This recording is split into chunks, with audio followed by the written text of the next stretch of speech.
The Argentinians, meanwhile, definitely do have an inflation problem. Third highest rates in the world. Argentina's widely anticipated bond sale, though, has been indefinitely delayed. President Cristina Fernandez has told local media that there is no pressing need for the country to sell bonds at the current yields, which have been pushed higher following the Greek debt crisis. The sale would have been the first time Argentina returned to the international bond markets following its $100 billion default at the tail end of 2001, start of 2002. Now, joining us to discuss Argentina and then later on the ramifications compared with Europe and then later on what investors can do to make money out of these situations is Robert Koenigsberger, who is the founder and chief investment officer and managing partner of Gramercy. Thank you very much indeed for joining us. Good morning. Gosh, was it really 9 years ago that we saw the Argentinian default? I suppose really what I want to know is there's a lot of lessons learned, the relationship with the IMF as well, the role of the private sector, whether they defaulted to get themselves out of this mess or whether they inflated. They did a little bit of both. Just tell us the tale of how you see this has progressed and where we're at now in terms of Argentina's rehabilitation. Sure. You know, unfortunately, Argentina lived through the lost decade since 2001. You know, most recently they're coming out of it with this restructuring that we spearheaded back in June of this year. But really, it was a situation where, you know, quite similar to Europe today, where, you know, the Argentinian population was asked to take the austerity for a long period of time. And finally, in 2001, they gave up. You know, a lot of similarities to Greece in terms of big debt stock that they had back in 2001, as well as the situation with the population being willing to take the austerity. Fortunately for Argentina, you know, they've taken the medicine, and quite frankly, the private sector has taken the medicine in Argentina. The markets are being rewarded. The Argentines are being rewarded. You mentioned they don't have access to the capital markets yet. They voluntarily could go to the market, and equally important, they've gotten about $4 to $5 billion of issuance for their corporates in their regions in Argentina this year. The austerity was as much imposed by the IMF as anyone else. How do you feel the IMF medicine has gone down? There's been a lot of criticism before the 2001 default of the IMF medicine in 1997 in the East Asia crisis. Did the IMF learn its lesson and do anything better with Argentina, or did they fail to learn their lessons of what happened in East Asia?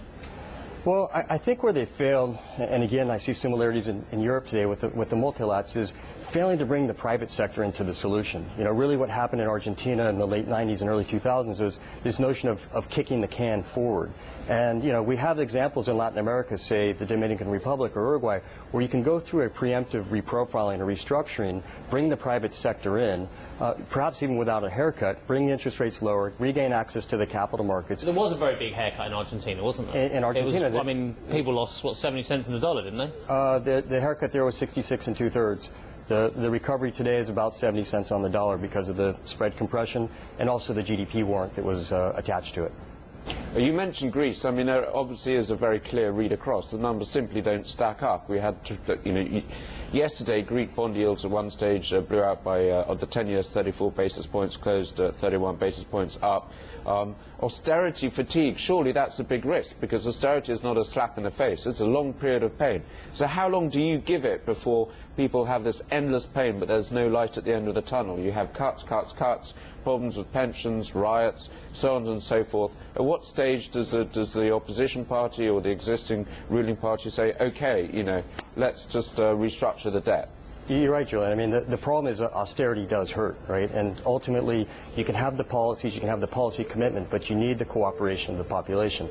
Now, obviously, that's very hard to predict. You know, they have this 3-year window until they have significant refinancings. I would bet that the population won't last that long. The choices are fairly stark, aren't they? I mean, you extend the repayment terms, or you go for the haircut, or you do a combination of both here. So talk about what you feel the preference should be when it comes to restructuring some of this debt, based on perhaps the experience in Argentina. Well, I think at this stage, prior to an actual default, that the preference is always to go through a preemptive restructuring. So the notion of perhaps a reprofiling of the debt, getting rid of maturity profiles.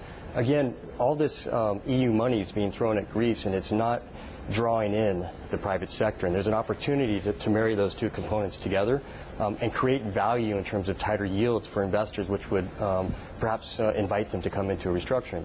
You know, the choice for Greece, in my opinion, is either do a preemptive restructuring or have the risk of having what happened in Argentina and Greece. So I think you need to bring the private sector to the table and use the aid money as an incentive to draw the private sector in, not to bail them out.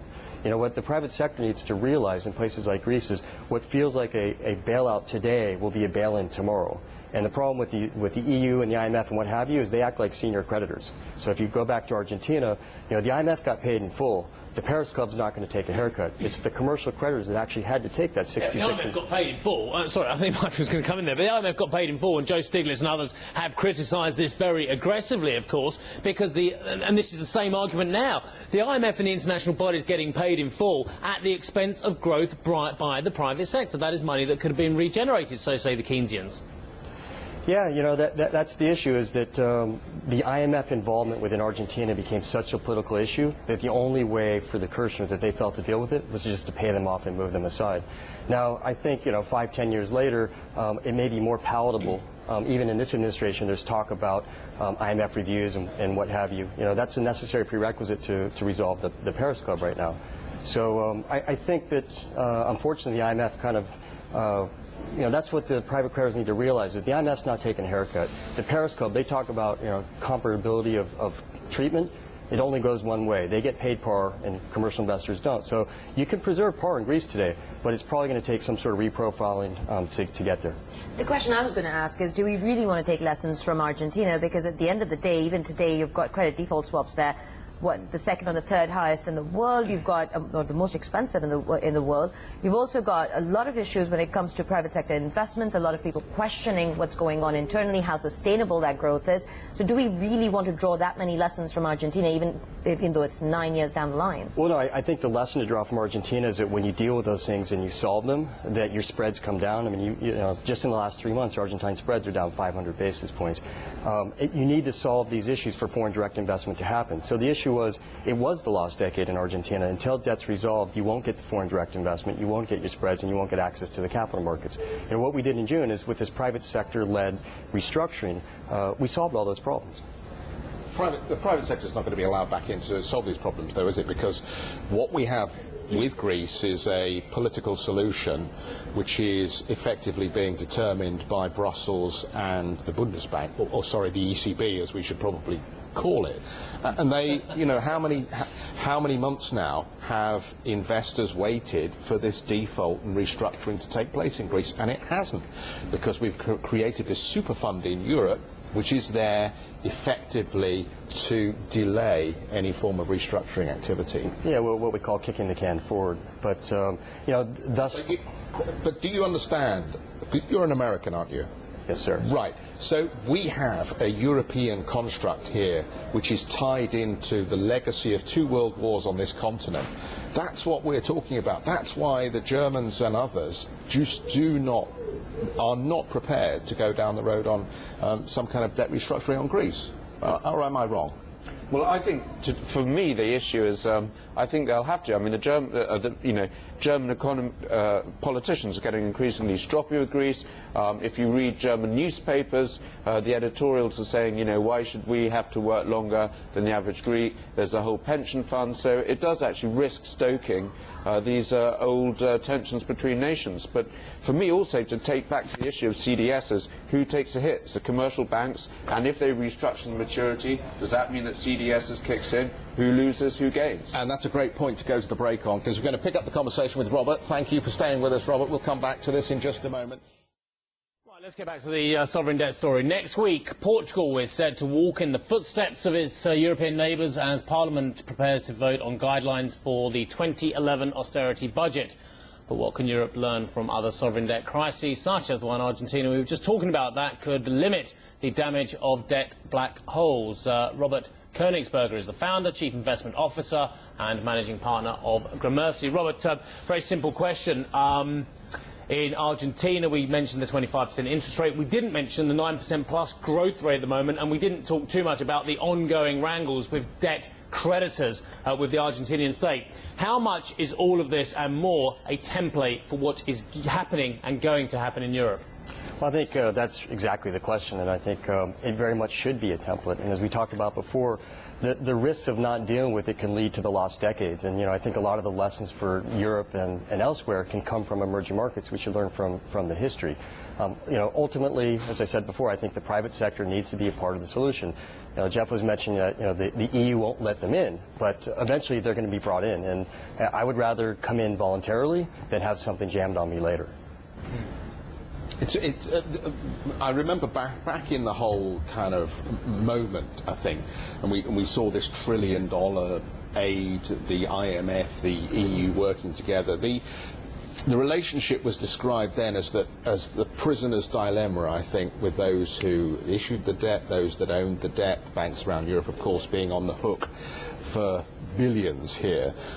And that still is where we sit, unfortunately. It seems that the conversation hasn't really moved on. And in fact, those who bought Greek debt at the distressed prices have actually done rather well over the last 3 or 4 months, because the markets had to rethink the default scenario that at least 75 to 80% of the market thought that was likely if you go back 6 months or so. So I hear what you're saying about you'd like to be invited in rather than it having to happen as a result of some kind of train wreck. But timing, Robert, when is that going to be the case? Because at the moment, the Germans and everybody else have no interest whatsoever in seeing the Greeks go down the toilet. I think your earlier point is the right one, which is there's too much debt. And everything, until you deal with that, it's just a Band-Aid, and there's just too much debt. The world doesn't need more debt. You mentioned, the distressed buyers who bought Greece in the last 2-3 months have made money on a trade. I saw that in Argentina. I saw people buy it all the way down, and there were 5- and 10-point jumps, the whole way down. But ultimately, it wasn't a great trading strategy for them. Robert, I know Julian wants to come in. We'll pick this up in a few moments' time again. We'll have another last chat with you as well. Robert Königsberger of Gramercy. Right, demand for Portuguese debt is still strong ahead of today's bond auction after the government struck a deal with the opposition on the draft 2011 budget. Portugal aims to sell up to 1.2 billion euros in bonds maturing in 2014 and June 2018. Let's get back to Robert Königsberger. Robert, Jeff did actually make the point before we left you last time that some investors are doing very well out of picking up assets in Greek bond auctions at the right time. I spoke to some Italian investors who had invested just so and done rather well out of it as well. But looking forward, where are the opportunities for our viewers to get involved in making money out of the sovereign debt crisis? Sure. I think as far as your viewers are concerned, looking at emerging markets, it's not a fad anymore. It's a legitimate asset class, and you need to look at the multiple sectors and investment styles within the asset class. So whereas investment-grade external debt may be rich today, local markets may be cheap. Corporate debt is very interesting, and distress is very interesting. In particular here in emerging Europe, we think Ukraine is rather cheap right now on the external debt side. Let's talk about Ukraine. Whenever we talk to advocates of Russian debt, they always say it's incredibly cheap. Russian assets generally are incredibly cheap, and we top back with the same old thing. There is political risk as well. There are questions about private ownership of assets in Russia. Is it a different story in Ukraine? For us, it's always a function of what you get paid for that risk. Jeff was just asking me, are emerging market external debts expensive? And it's, the fundamentals can be good. It's just what you get paid for it. Ukraine, you're getting paid 4 or 5 times what you get paid in Russia. And if we like the EU and we like the IMF, then you got to love Ukraine, because that's really serving as the policy anchor today. And surely if you look further afield, for example, Southeast Asia, Indonesian bond yields are yielding about 7%. People saying it's a bubble, but only about 30% of them are held by foreigners. And if you have a look at the private sector debt profile, the mortgage to total GDP profile in Indonesia is only 2%, so credit penetration is in its infancy. Correct. So surely there's a lot more bang for your buck and a lot less risk. I'd rather be long Indonesian bonds at this stage than I would anything to do with Southern Europe. Yeah, and here's another credit that they've already gone through their transformation. They've had their debt restructuring or their reprofiling coming out of the 90s. You're right. I think particularly in Indonesia, it's quite interesting, the yields there. If you look at local currency debt in these emerging markets, what's the biggest risk?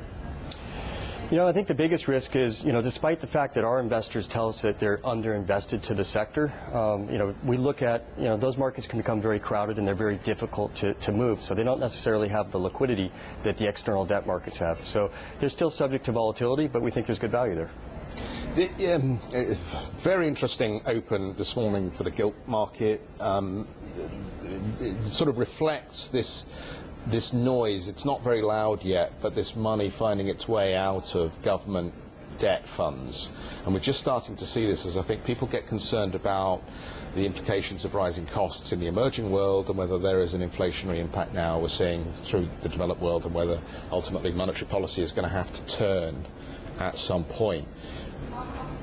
That is going to be an incredible moment for the bond market globally. What will be the washdown effect, though, in some of these emerging debt trades, and particularly in the distressed area where we've seen very low default rates at this point, but easy money seems to have floated all boats? Yeah, I mean, you ask about the distressed. You know, thus far we haven't seen a big wave of defaults in emerging market corporates from the 08 crisis.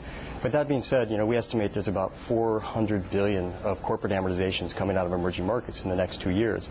And the issue is there's really the capital markets haven't opened for these single B and triple C issuers. You know, we had record new issuance in emerging market corporates from 2005 to 2007.